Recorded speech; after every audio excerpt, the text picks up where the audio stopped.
हिंगोलीतील हरभरा उत्पादक शेतकऱ्यांसाठी दिलासादायक बातमी आहे। हिंगोलीच्या मोंढ्यामध्ये सुट्टीचे दिवस वगळून आता दररोज हरभऱ्याचा बीट घेतला जाणार आहे। त्यामुळे जिल्ह्यातील शेतकऱ्यांना हरभरा विकणं शक्य होणार आहे।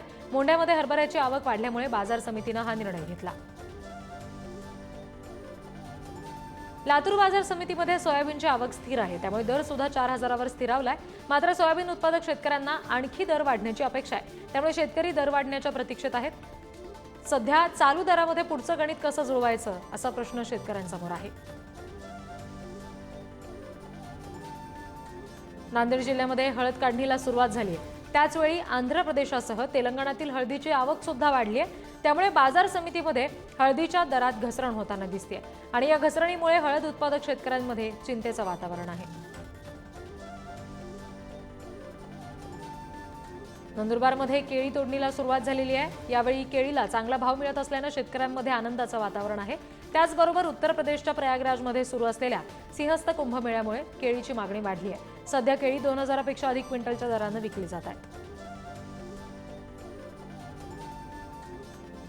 जालन्यामध्ये उकाडा वाढतोय, त्यामुळे मोसंबीची मागणी वाढली आहे। जालना बाजार समितीमध्ये आतापर्यंत 86,137 क्विंटल मोसंबीची आवक झाली आहे। दररोज 800 ते 900 क्विंटल मोसंबीची आवक होत असते। 11,000 ते 17,000 रुपये प्रति टन असा दर सध्या मोसंबीला मिळतोय।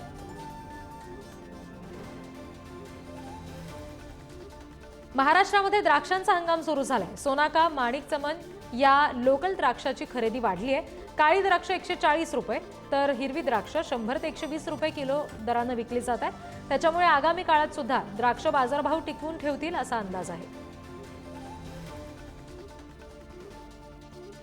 नांदेड जिल्ह्यामध्ये सध्याचं वातावरण हे पीक वाढीसाठी उत्तम आहे।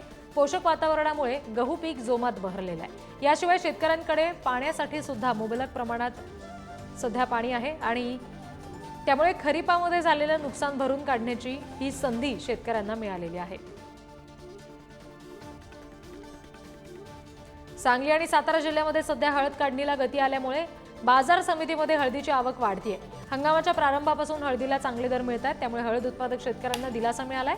हळदीच्या दरामध्ये प्रति क्विंटलला 300 रुपयाची वाढ झाली होती। गेल्या आठवड्यापासून हळदीचे दर टिकून आहेत।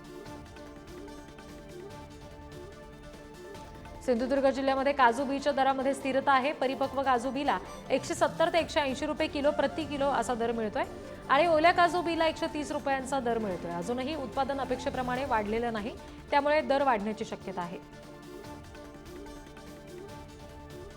देशातील काही बाजारांमध्ये लसणाची आवक सुरू झाली आहे। नव्या मालाची आवक दिवसेंदिवस वाढतीये, त्यामुळे लसणाला उठाव सुद्धा चांगला आहे। मात्र वाढत्या आवकेबरोबरच भावात सुद्धा चढ-उतार दिसून येतोय। लसणाचा भाव मागच्या काही दिवसांमध्ये क्विंटल मागे आणखी 2 ते 3 हजारांना कमी झालाय।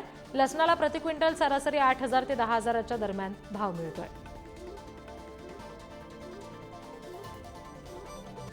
शासकीय खरेदी प्रक्रियेअंतर्गत राज्यातील लाखो शेतकऱ्यांच्या सोयाबीनची मोजणी प्रलंबित आहे। जिल्ह्यामध्ये नाफेडच्या 6 आणि VCMSच्या 5 अशा एकूण 11 खरेदी केंद्रांवर सोयाबीन विक्रीसाठी 31,849 शेतकऱ्यांनी नोंदणी केली होती। दरम्यान सोयाबीनची मोजणी प्रलंबित असल्यामुळे शेतकरी संकटात आहे। जालन्यामध्ये पशुधनासाठी चाऱ्याची जुळवाजुळव सुरू झाली आहे। संपूर्ण उन्हाळा आणि पावसाळ्याच्या सुरुवातीचे 2 महिने पुरेल इतक्या चाऱ्याची सोय व्हावी या उद्देशाने शेतकरी राजा मका, शाळू, ज्वारी, तुरीचं भूस त्याचबरोबर मक्याची कुट्टी, गव्हाचा गवंडा गोळा करून ठेवण्यावर भर देत आहेत।